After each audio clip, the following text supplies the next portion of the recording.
Assalamualaikum warahmatullahi wabarakatuh. Perkenalkan, saya Sairus Syamil Umida. Ini adalah tugas ujian akhir semester Tadris Biologi dengan maktul kurikulum pendidikan. Baiklah, langsung saja kepada penjelasan materinya. Sistem gerak pada tumbuhan. Gerak merupakan salah satu ciri dari makhluk hidup. Gerak pada tumbuhan kebanyakan terjadi karena adanya rangsangan dari luar. Faktor-faktor yang mempengaruhi gerak tumbuhan antara lain yaitu suhu, air, cahaya, sentuhan, gelap, dan zat kimia. Berdasarkan faktor penyebab gerak tumbuhan dibedakan menjadi dua, yaitu yang pertama, gerak higrokopis. Gerak higrokopis adalah gerak pada tumbuhan yang dipengaruhi oleh perubahan kadar air. Contoh gerak higrokopis adalah gerak membukanya sporangium atau kotak spora pada tumbuhan paku dan lumut. Kedua yaitu gerak esionom atau etionom. Gerak esionom adalah gerak pada tumbuhan menuju atau meninggalkan arah datangnya rangsangan yang datangnya dari luar tumbuhan. Gerak esionom dibedakan menjadi tiga, yaitu yang pertama gerak tropisme. Gerak tropisme adalah gerak pada tumbuhan menuju atau meninggalkan arah datangnya rangsangan. Contoh gerak tropisme. Yang pertama yaitu fototropisme. Fototropisme dibagi menjadi dua, yaitu fototropisme positif dan fototropisme negatif. Fototropisme positif adalah gerak ujung batang ke arah cahaya matahari, dan fototropisme negatif adalah gerak tumbuhan ujung akar menjauhi cahaya matahari. Kedua, geotropisme. Geotropisme dibagi juga menjadi dua, yaitu geotropisme positif dan geotropisme negatif. Geotropisme positif adalah gerak tumbuh akar menuju pusat bumi, dan geotropisme negatif adalah gerak tumbuh ujung batang menjauhi ujung bumi. Ketiga, yaitu tigmotropisme. Tigmotropisme adalah gerak menyulitnya sumber karena bersinggungan, misalnya pada tanaman mentimun, siti, dan anggur. Keempat, kemotropisme. Kemotropisme adalah gerak akar tumbuhan menuju tempat yang ada unsur haranya. Contohnya, gerak serbuk sari atau pupuk menuju tempat pembentukan sel telur. 5. Hidrotropisme.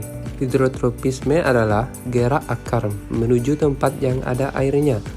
Contoh, gerak ujung akar menuju ke sumber air.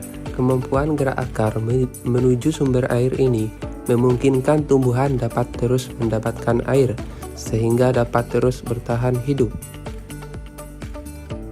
B. Gerak taksis. Gerak taksis adalah gerak seluruh tubuh tumbuhan menuju arah datangnya rangsangan.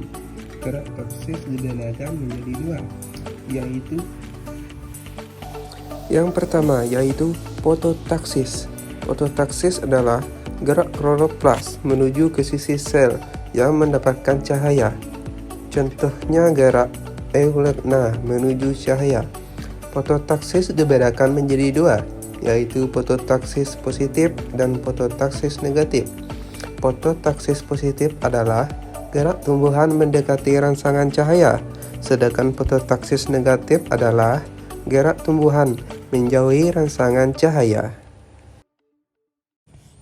Kedua, yaitu kemotaksis. Kemotaksis adalah gerak sel sperma menuju sel telur karena rangsangan zat kimia. Contohnya, gerak pada sel sperma, tumbuhan berbiji tertutup yang menuju sel telur karena adanya rangsangan senyawa kimia yang diproduksi oleh sel telur. C. Gerak nasti. Gerak nasti adalah gerak bagian tubuh tumbuhan sebagai tanggapan adanya rangsangan, tetapi arah geraknya tidak dipengaruhi oleh arah datangnya rangsangan. Gerak nasti yang pertama yaitu seismonasti. Seismonasti adalah gerak menutupnya daun putri malu karena disentuh. 2. Nyctinasti. Nyctinasti adalah gerak tidur atau menutupnya daun-daun majemuk di malam hari karena rangsangan gelap. Contohnya daun tanaman polong yang menutup saat malam hari. Ketiga, yaitu potonasti. Gerak potonasti adalah gerak tumbuhan yang diakibatkan oleh adanya rangsangan berupa cahaya matahari. Contohnya bunga pukul 4 yang mekar pada sore hari dan menutup saat pagi hari. Dan yang keempat yaitu termonasti. Gerak termonasti adalah gerak yang diakibatkan oleh adanya rangsangan berupa suhu. Contohnya pada bunga tulip yang akan mekar saat suhunya sesuai.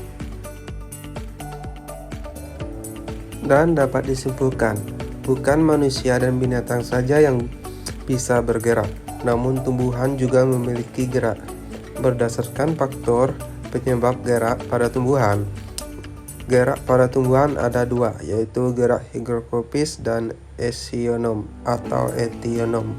Dan berdasarkan hubungan antar arah, respon gerak dengan asal rangsangan, gerak dapat dibedakan menjadi gerak tropisme, gerak nasti, dan gerak taksis. Baiklah, itu saja yang dapat saya sampaikan pada pertemuan kali ini. Lebih kurangnya saya mohon maaf, saya juga masih belajar. Wabillahi taufiq wal hidayah. Wassalamualaikum warahmatullahi wabarakatuh.